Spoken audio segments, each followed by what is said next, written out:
Assalamualaikum warahmatullahi wabarakatuh. Perkenalkan kami dari kelompok 7. Kelompok kami terdiri dari 3 anggota, diantaranya saya sendiri Tobi Wahyu Prayoga dari Universitas Esa Unggul.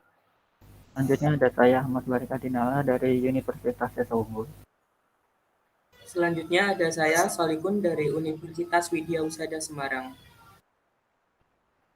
Ya, tujuan kami adalah untuk mempresentasikan tema proyek kelompok kami, yaitu analisis sentimen pada kepuasan aplikasi Halodoc menggunakan metode SPM. Untuk deskripsi masalah dan kebutuhan masalahnya sendiri, dalam perkembangan teknologi yang sangat pesat dengan banyaknya aplikasi dapat memudahkan semua aktivitas. Dilihat dari skor aplikasi tersebut masuk dalam peringkat teratas dan mendapat skor tertinggi.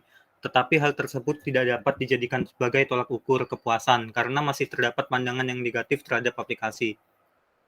Sebagian pengguna menganggap bahwa banyak aplikasi seringkali error pada saat diakses dan digunakan. Kemudian masalah yang muncul seperti jaringan yang digunakan pengguna tidak stabil. Untuk melakukan analisis mengenai hal tersebut, diperlukan pendekatan analisis sentimen untuk mengkategorikan komentar pengguna menjadi positif atau negatif. Untuk data dalam menganalisa komentar positif dan negatif terhadap kepuasan pengguna aplikasi di Google Play Store. Untuk mengambil dataset dari Play Store, kami menggunakan pip install Google Play Scraper. Untuk data importnya sendiri diperlukan Pandas, NumPy, Seaborn, Matplotlib, by Pyplot, string dari Google Play Scraper diimport dari app, kemudian import Slack base, import C2, import workload. Selanjutnya kita kategorikan menggunakan import sort dalam table review-nya sendiri. Kemudian di sini ada link menuju aplikasi Halodoc itu sendiri ke Google Play Store-nya. Dari lang dan country Indonesia diurutkan dari data yang terbaru. Data yang digunakan ada 200 data. Kemudian yang diambil adalah kolom review. Di sini saya contohkan DF Busuhead untuk menampilkan 5 data teratasnya. Selanjutnya DF Busu username score add content ini untuk menampilkan kolom username score add dan content. Di sini tertampil ada 5 data. Kemudian menjalankan kode untuk menggunakan data sesuai tanggal. Menggunakan ascending false, yaitu dari data yang terbaru terlebih dahulu. Karena jika true adalah memunculkan data dari yang terlama. Selanjutnya, nah di sini ada data yang tertampil. Selanjutnya untuk melihat kolom review dengan total 200 datanya, di sini ada MyDFHead 200, ada 200 baris dan 4 kolom, username, score, add, dan content.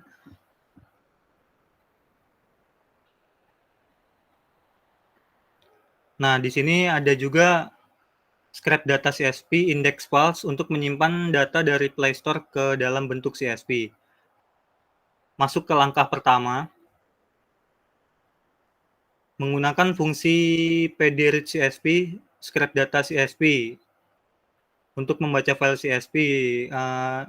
Di sini kami ambil dfhead saja karena untuk menampilkan data teratasnya, di sini ada 5 data yang ditampilkan. Mulai untuk analisis datanya, kami contohkan mengambil dfhead 10 untuk 10 data teratasnya dan dftail 10 untuk 10 data terbawah. Kemudian untuk dev info untuk melihat info data, di sini ada 4 tipe data. Untuk username ada objek, score integer 64, add ada objek, content objek. Selanjutnya df descript untuk mendeskripsikan data, di mana ada count, main, std, min 25% untuk nilai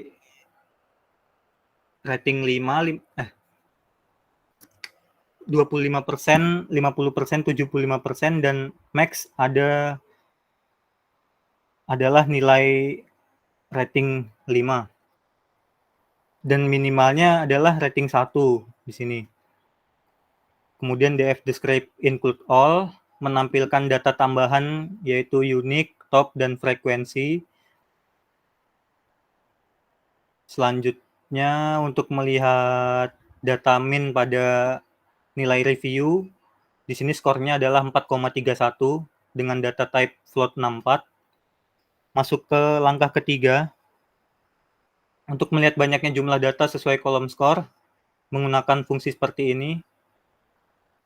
Pada review bintang 1 terdapat 22 review, bintang 2 terdapat 7 review, bintang 3 terdapat 4 review, bintang 4 terdapat 21 review, dan yang terbanyak adalah bintang 5 terdapat 146 review.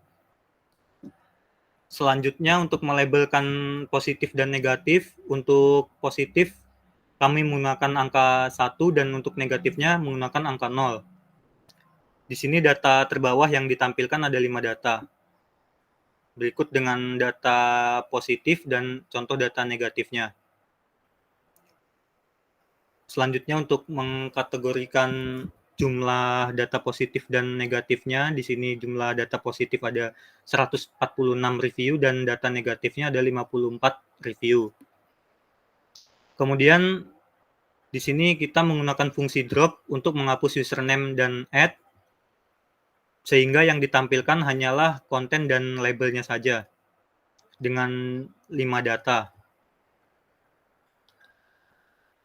Selanjutnya untuk menormalisasi data, dan untuk langkah keempat hingga langkah keenam akan dijelaskan oleh rekan saya, Mas Solikun. Baik, terima kasih. Saya akan share screen.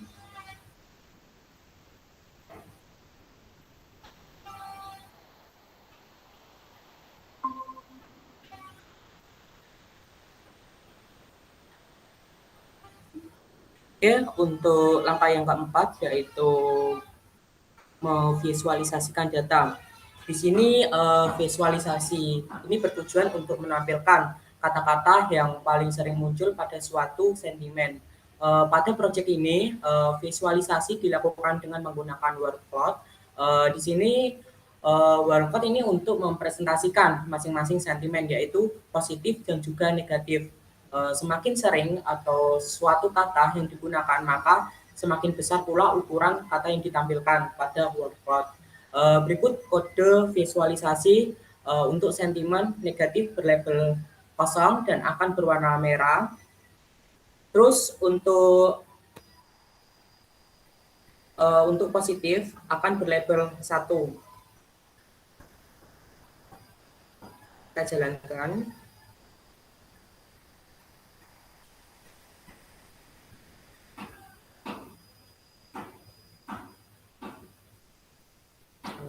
Berdasarkan gambar di atas, di sini ada warna merah dan warna biru. Warna merah merupakan dari komentar yang negatif dan untuk warna biru komentar dari positif. Di mana berdasarkan gambar di atas dilihat bahwa pada sentimen negatif ini menunjukkan bahwa yang berwarna merah dapat mengetahui ketidakpuasan dari pelanggan, dan juga di sini dapat dilihat untuk warna biru di sini merupakan warna yang beberapa kata yang menonjol seperti memuaskan, sangat, terus membantu, yang sering memberikan ulasan positif. Maka dapat disimpulkan kualitas layanan di sini yaitu sangat bagus dan juga diberikan ulasan positif oleh pelanggan. Terus lanjut ke berikutnya yaitu memvisualisasikan data ke dalam bentuk bar chart, di mana di sini dalam bentuk bar chart ini untuk mengetahui nilai skor yang ada dalam ulasan beberapa komentar pelanggan. Di sini mengambil 200 data dari scraper data yang kita miliki. Terus hasilnya dapat dilihat bahwa dari beberapa nilai skor yang diberikan, ini menunjukkan nilai skor 5 lebih unggul. Langkah yang kelima yaitu pre-processing data. Pre-processing data merupakan tahap untuk mengubah struktur isi dari suatu data menjadi format yang sesuai berupa kumpulan term atau kata agar dapat diproses oleh algoritma klasifikasi yang kita gunakan.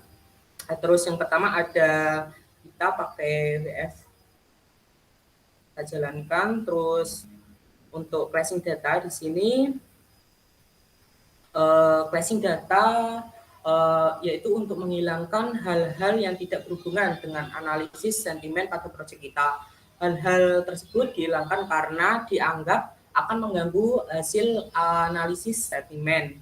Terus di sini ada juga lower text, di mana proses ini yaitu mengubah di sini mengubah beberapa semua huruf menjadi case yang sama. Dengan proyek ini kita semua huruf akan diubah menjadi lowercase atau huruf kecil.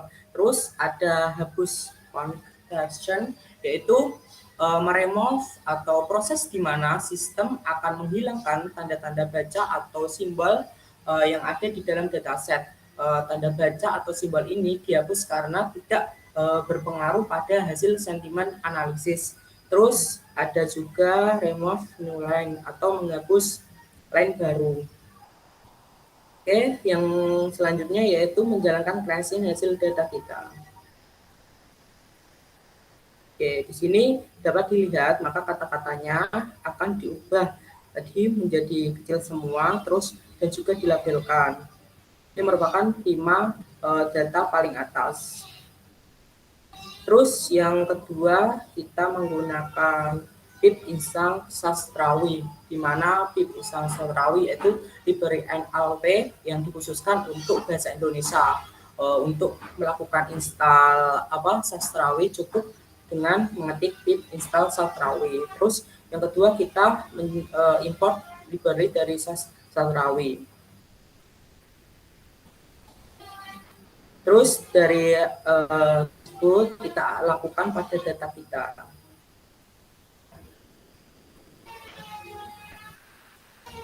Maka dapat dilihat ini ada beberapa komentar dan juga labelnya. Terus ini akan menjelaskan Sastrawi contoh yang kita ambil yaitu Lodok adalah aplikasi hebat, tidak seperti si itu gitu. Terus kita print atau menampilkan maka hasilnya akan seperti ini. Lodok adalah aplikasi hebat, tidak seperti si itu. Terus di sini kita akan mengimplementasikan pada data kita. Ini cukup review. Ini membutuhkan waktu yang agak cukup lama karena datanya ada 200.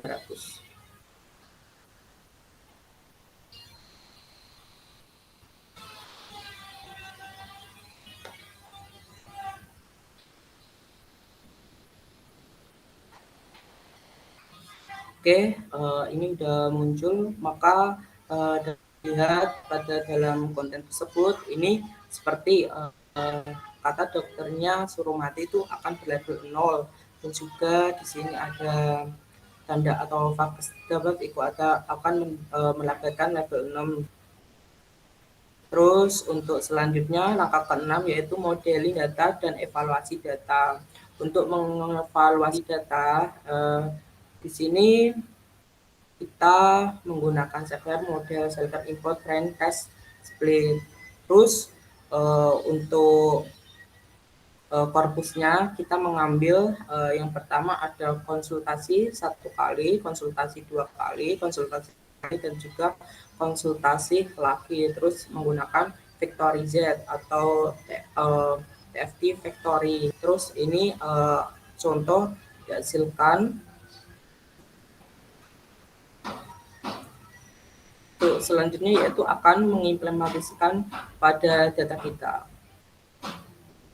Maka dapat dilihat dari informasi data tersebut menunjukkan data express set dan juga extest. Terus kita akan memprosesing data. Processing data ini mengubah atau ini juga cleansing data, terus hapus stoma, terus juga ada steaming juga, terus juga ada confactorize data agar data bisa dianalisis. Terus yang selanjutnya yaitu kita akan menggunakan metode SVM dari Cepler, di mana SVM support vector machine yaitu merupakan salah satu metode klasifikasi dengan menggunakan machine learning atau supervised learning yang memprediksi kelas berdasarkan model atau pola dari hasil proses training. Dengan melakukan training ini, maka data inputan dalam bentuk numerik dan pembuktian dengan akan didapatkan sebuah pola yang nantinya akan digunakan dalam proses pelabelan. Nilai dari pola yang dihasilkan dari metode support vector machine ini sebenarnya adalah sebuah garis pemisah yang disebut dengan hyperplane. Di sini SVM membagi ruang vektor menjadi dua bagian, yaitu kelas positif dan juga kelas negatif. Terus kita akan melakukan prediksi pada data set kita yang sudah kita streaming dan juga planning. Terus kita import library evaluasi, kita if score prediksi untuk menghasilkan if score and prediction, juga accuracy precision dan juga recall score.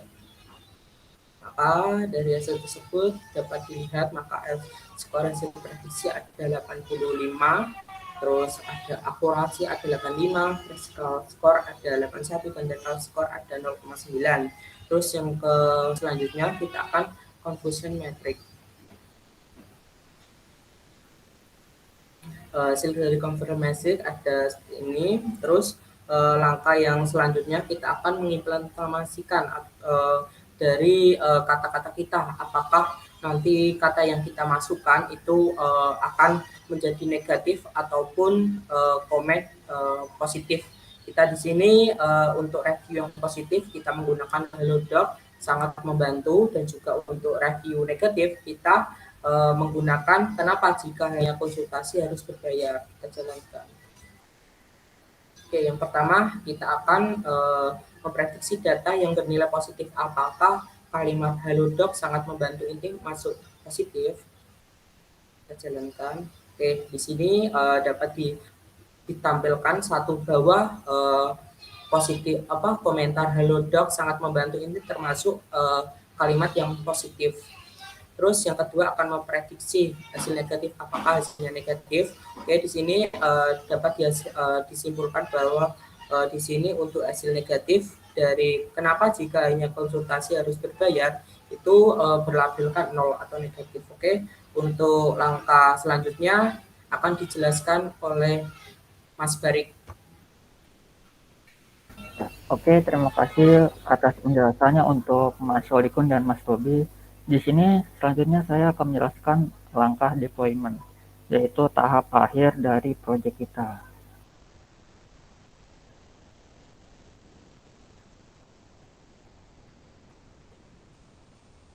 Oke, di sini saya deploymentnya menggunakan tools Microsoft Visual Studio Code, yang dimana di sini mempunyai localhost tersendiri untuk mendeploy dataset dari Python ke web. Ini berikut adalah source code yang saya kerjakan untuk Python-nya. Nah, berikut ini adalah source code untuk HTML-nya. Di sini saya style CSS-nya diambil dari Bootstrap itu sendiri, bisa dilihat source code HTTPS Bootstrap.